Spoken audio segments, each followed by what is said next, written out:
Hi guys, welcome to today's video. In today's video, I'm going to be showing you how simple it is to actually add seam allowances and grain lines to your Seamly 2D patterns.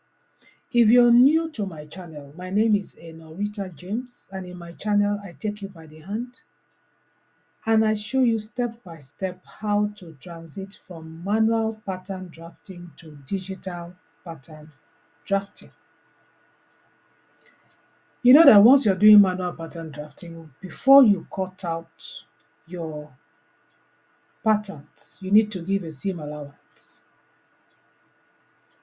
And you need to know how to place your patterns on your materials to cut it. That is where grain lines come in. If you're new to sewing and grain line is very strange to you, because I remember when I started to learn how to sew, grain lines used to be very strange. I didn't really understand what they were there for.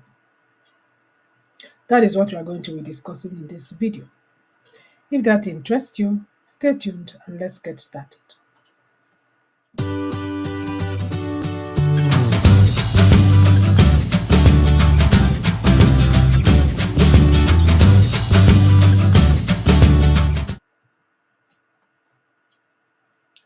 This is my Seamly2D platform, and this is a pattern I've just finished doing that has to do with a halter neck pattern, halter neck blouse, a halter neck sleeveless blouse. If you want to learn how to do this pattern, you can get the video in my channel. Let me go to my channel. This is my YouTube channel. Once you come to my YouTube channel, if you go to playlist, this is the playlist. I have over 27 videos on Seamly2D.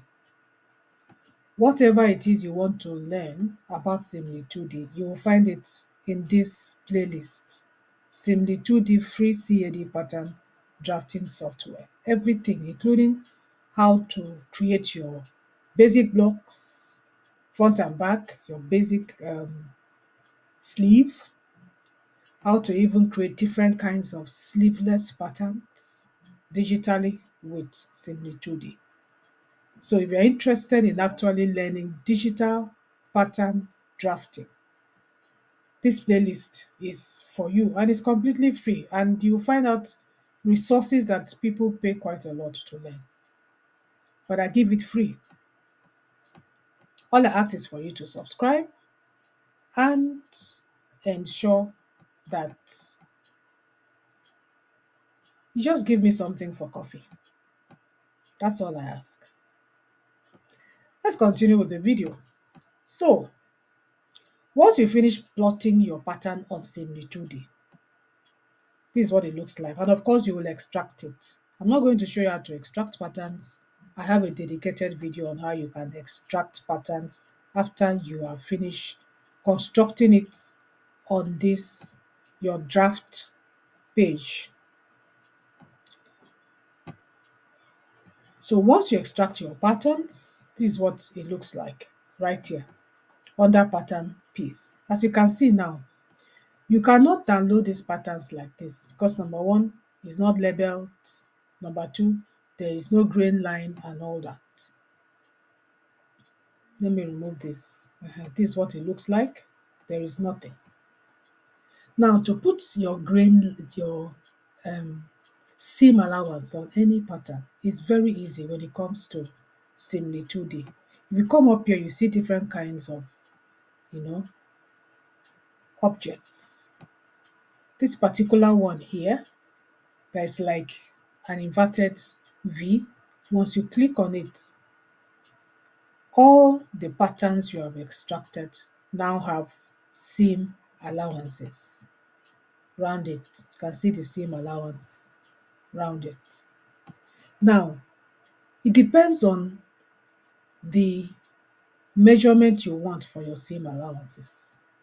You might decide that you want something like 2 centimeters, or you want something like 1 inch, which is 2.54 centimeters, or you want something like half an inch, that you can set up. And that is what I'm going to show you now, how to set up what you want your seam allowance, measurement to be. So let's say you want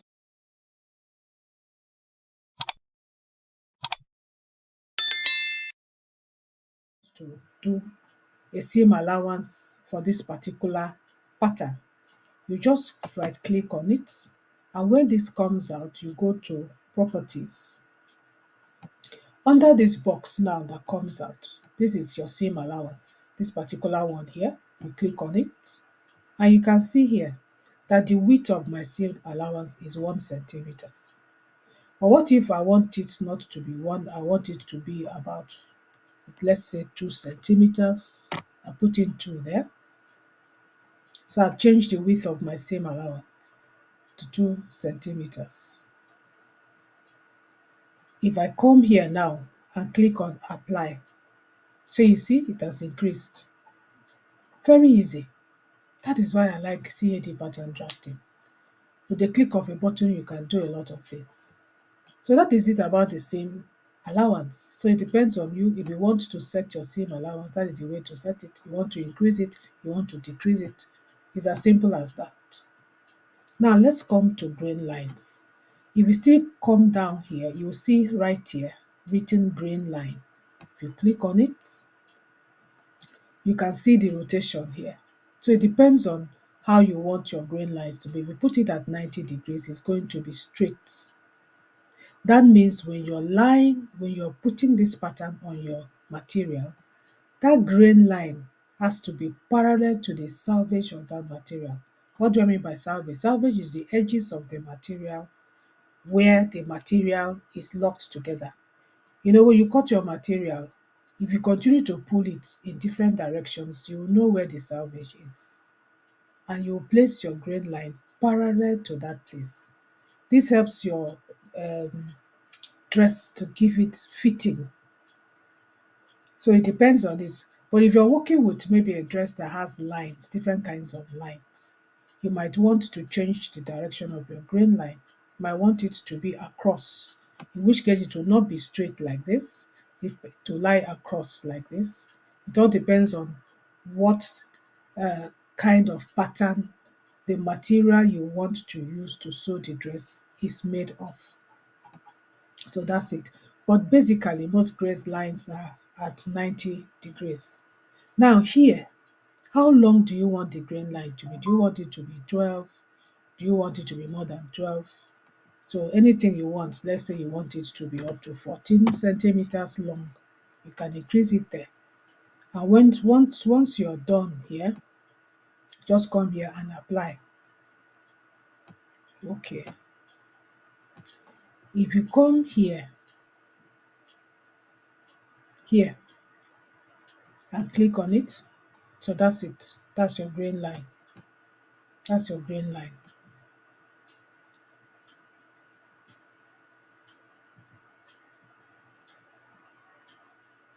So that's your grain line. That means when you place this particular pattern on the dress, the edge, let's say this is the edge of your material, this place. This is how you place the pattern.